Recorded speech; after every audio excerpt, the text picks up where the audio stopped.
Bom dia, prezados irmãos, queridos amigos, irmãos em Cristo Jesus, estamos juntos mais uma vez nessa manhã.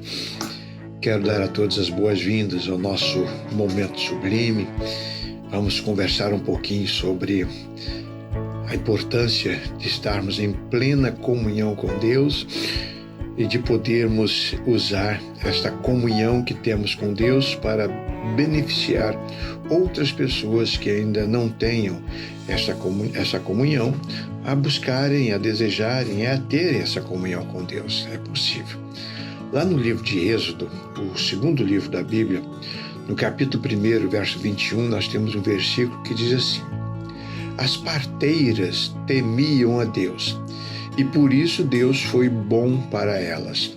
Abençoou as suas famílias, e o povo de Israel aumentou e se tornou ainda mais forte. Então nós temos esse versículo que narra um momento histórico muito especial na vida do povo de Deus que estava no cativeiro egípcio. E lá sofrendo, perseguições, provações, ameaças, e viviam como escravos e cada vez mais sendo escravizados. E o faraó não queria de maneira nenhuma perder aquela mão de obra, escrava e gratuita, e por isso então ele tomou algumas decisões para pressionar o povo, para diminuir o povo, e mandou que todos os meninos hebreus que nascessem fossem mortos já no nascimento. Deu ordens às parteiras para que fizessem isso, As parteiras egípcias estariam trabalhando, é claro, contra Israel e a favor do Egito. Entretanto, a Bíblia diz que essas parteiras, elas foram abençoadas por Deus.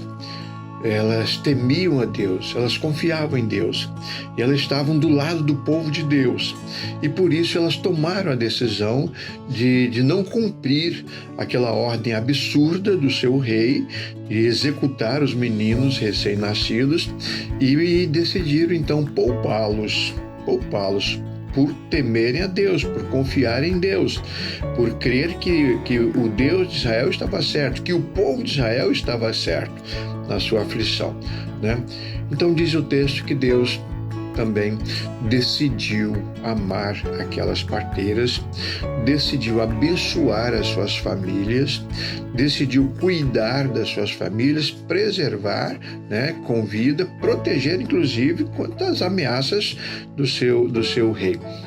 Então nós vemos aí um texto muito, muito interessante, e diz que por causa disso o povo de Deus aumentou, se tornou ainda mais forte.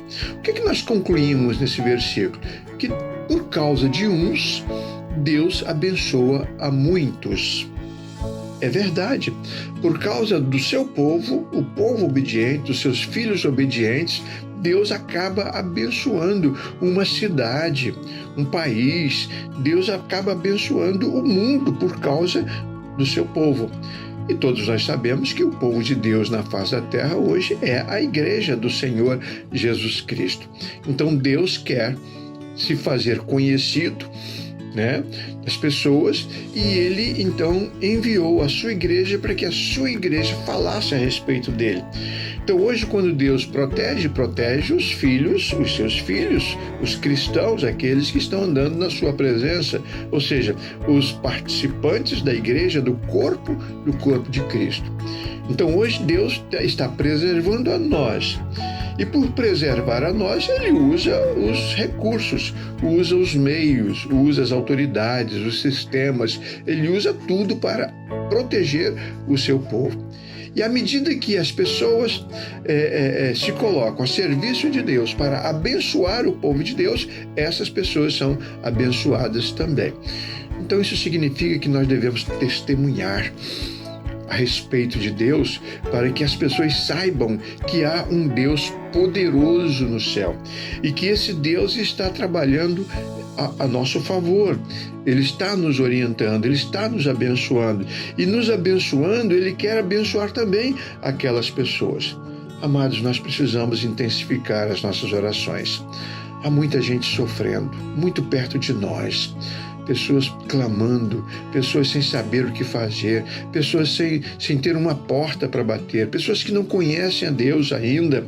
Então nós precisamos orar por essas pessoas, precisamos trabalhar, precisamos testemunhar, falar de Deus para essas pessoas, porque Deus, através de uns, Ele abençoa a muitos. Você crê nisso? Eu creio. Então eu gostaria que você pensasse na possibilidade de estar orando pelos seus vizinhos, pela pessoa que te atende lá no mercado, na padaria, na farmácia, o motorista do ônibus, o motorista do táxi, né? O médico que te atende, o professor que educa os seus filhos. Nós devemos orar por essas pessoas. Deus tem planos para elas também. Deus está interessado nelas também. Então, Deus quer abençoar você e vai abençoar aquelas pessoas por sua causa. Você já pensou nisso? Que coisa maravilhosa! É possível. Nós podemos externar às pessoas o amor que Deus tem por nós. Nós devemos comunicar para as pessoas o quanto Deus as ama também. O alvo de Deus não é apenas a igreja. Ele quer abençoar o mundo. Ele quer que todos se arrependam dos seus pecados e venham a caminhar conosco. Então veja bem o que Deus fez. Abençoou as parteiras e abençoou ainda mais o seu povo. Creia nisso. Querido Pai, eu quero te agradecer, Deus, pela bênção de ser teu filho e pela alegria de saber que, por meu intermédio, o Senhor pode abençoar muitas pessoas. Obrigado por essa possibilidade. E eu quero entregar nas tuas mãos os meus irmãos e amigos nesse instante e te pedir, cuida de cada um de nós, em nome de Jesus. Amém, Senhor. Amém, amados? Temos todos um bom dia.